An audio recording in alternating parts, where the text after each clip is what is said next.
Collision 2023 just happened, and it had some amazing matches and some even more amazing storylines. Today we're going to be going over the general storylines, and then of course I will have follow-up videos talking about specific storylines, although I will go over one set in this video at the end, which is going to be Riddle's reverse 3-0ing Sonics, but let's get into how we even get there.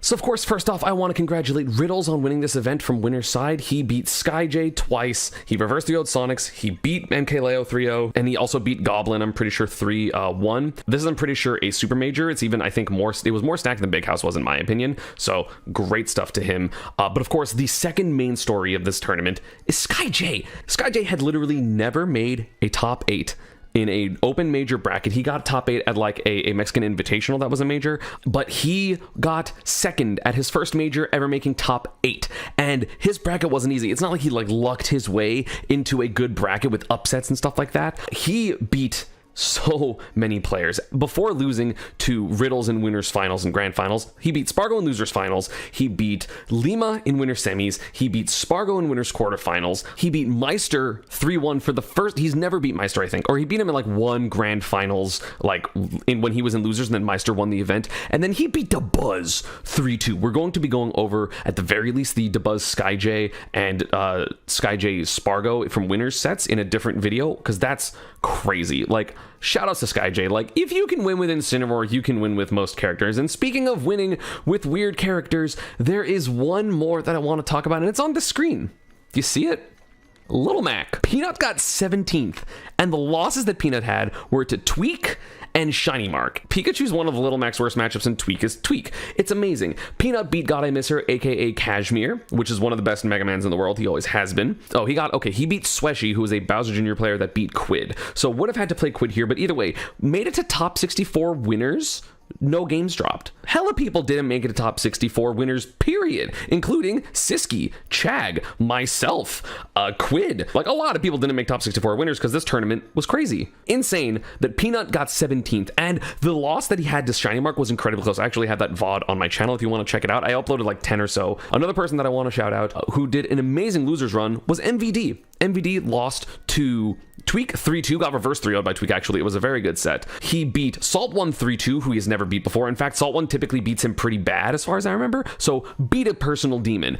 Beat Cashmere 3-2, aka God I Miss Her, in Snake Mega Man, which is probably Snake's worst matchup. Then beat Big Boss, and then ended up falling to Meister for 13th. Great run by him, just absolutely fantastically. And of course, I couldn't be remiss to mention the other Snake main, Apollo Kage, who got 9th. His bracket was a little easier, so he ended up losing to Apollo Kage 3-0 to get 9th and beat Quandale Dinglingleton. He beat Bacon. I don't know who Bacon beat to get there. Oh yeah, Yeast, this me brawler player, beat Soar, and Soar is a great Steve player, so that was supposed to be this set, but Bacon did really well. But yeah, Apollo Kage just didn't really have a hard set.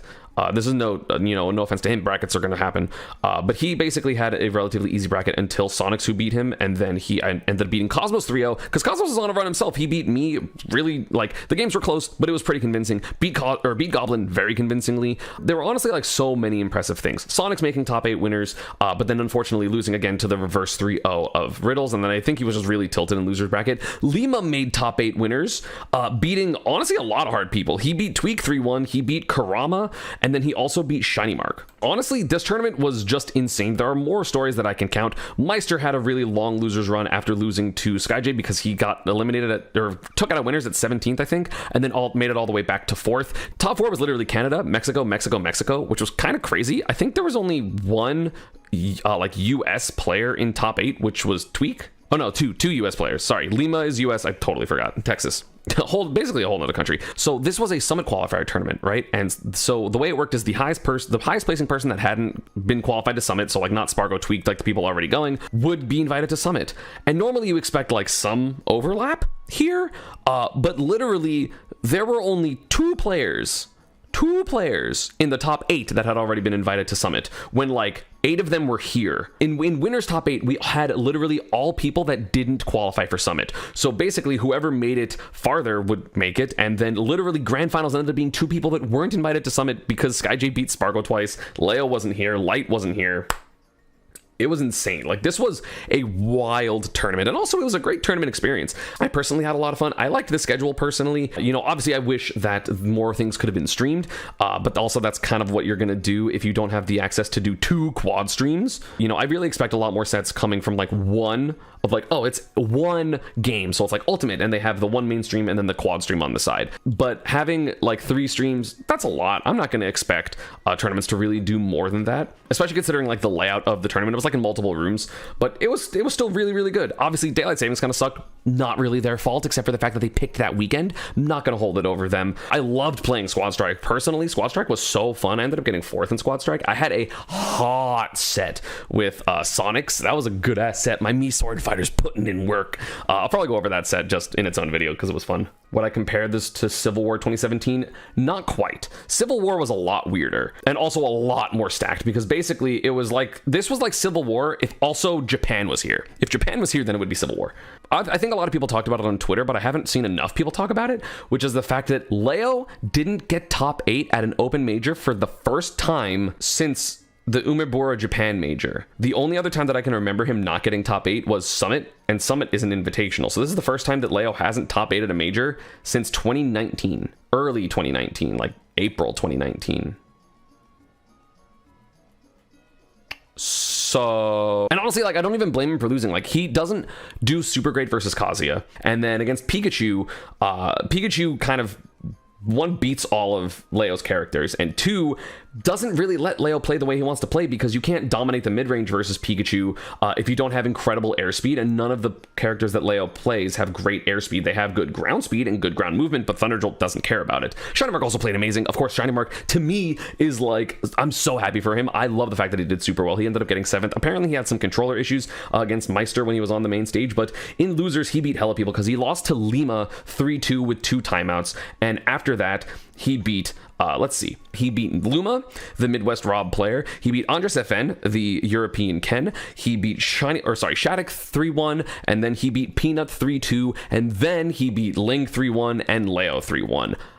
Amazing. Great tournament. Currently, I do think he is the best Pikachu. I will go, again, I will have another full video about him in particular. You know, I think we're pretty close. I think he had a great tournament, a good him bracket, because like he plays in a way that is like a bit more passive, and he got a lot of, hey, you should play more passive characters, except for Leo, but he played more like an asshole versus Leo. He played a little bit more like, I'm just going to try to hit you with back air, which in my opinion is correct versus Leo. But yeah, I mean, let me know what other things you want me to talk about. Again, I will be going over several of these runs: Shiny Marks, Sky Jays, Peanuts. I'll probably go over some of Lima's. I will go over a couple of sets, and let's get into the one main thing that I want to talk about in the end of this video, which is the fact that Riddles reverse 3-0'd his bracket demon. I literally saw Riddles practicing with a Sonic for like hours after he made top 8. So he gets 3-stocked game 1 because Sonics is really, really good at this game, and then got JV 3-stocked game 3.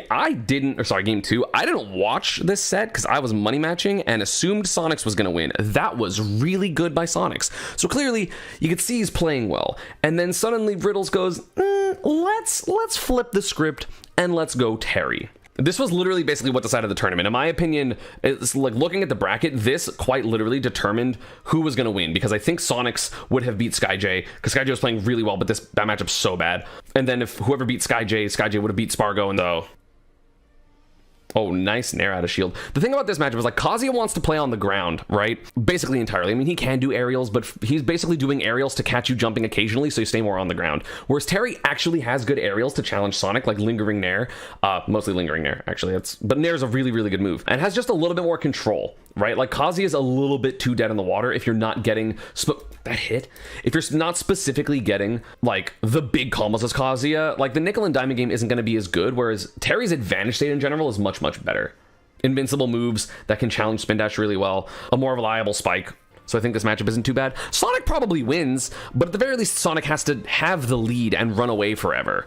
Because like, it's really hard to hit Terry when he's playing defensive if you don't have a tool that like makes it easier for you, and Sonic doesn't really have one because Terry has good answers for like spin at the very least. Yeah, nice by Riddles. Just super solid control overall. And it's really funny, he was actually talking to me the other day of he didn't feel confident in Terry during the squad strike games, because when he was playing Spargo, he like was apparently was getting trounced, and then he ended up he took Terry out of his lineup and started doing better in squad strike. So I don't think he was confident in the Terry, so this probably felt like a desperation pick. And then a 3-stock game 3 is kind of crazy. Like, the fact that he can burst with crack shoot is, in my opinion, really, really helpful. Again, Sonic probably wins this matchup. I'm not saying that Sonic suddenly loses because there are options, because Sonic's advantage state is still going to be really good. The edge guarding is going to still be really strong. But, like, having to approach a Terry is kind of a pain in the ass. Like, I'm biased. I have Thunder Jolt, but, like, I hate playing against Terry when I'm not playing Pika. Oh, I missed that. I missed one of those, and that cost me the game 1 versus him in Squad Strike. But you're dead. Like, look at that. Off of a jab? Like, I know Kazi has a bunch of good kill confirms, but, like, at least Electric, I don't know. Electric is somehow more committal than Terry jab, so. Like, look at those lingering aerials that just beat out Spin Dash. Again, nothing will beat Spin Dash at the very, very beginning of it, but just don't challenge it then. Like, look at what Riddles is trying to go for it, and he's, like, low-key right. Like, he's made Sonics uncomfortable to just hold spin in a lot of ways, because he's just willing to like jump in nair, crack shoot. So like Sonics is using a lot of his spins earlier, which is allowing Riddles to be able to catch the momentum a lot more, or like catch the timing a lot more, rather. Did not get the Norovirus because I didn't hang out with people outside the tournament, because I don't do that because health safety. Like, not even blaming anyone else, just like I generally keep safe. That didn't kill? Dude, I feel so bad for Sonics. I thought that was actually game. Like, if I didn't know that Sonics lost the set, I would think that this is game. I think it's because he drifted backwards. If he drifted forwards, that might have killed, actually. Because he forwarded and kept drifting back. He doesn't have a double jump, right? He did have his double jump. Oh my god, if he just double jumped forward, he was dead. Like, look at how close Terry went to the blast zone. Like, for sure, if he just double jumped forward, that little bit of distance is 100% just like a double jump forward. That sucks. What the fuck? That was a crazy ping. You can see Max in the background here, just like, it's like, oh god, it's so close. Obviously, I don't know what they're saying on commentary, because I don't like listening to the commentary. Kill dash tag. The fact that he won that game is crazy. I feel like Sonic should have won that. That sucks.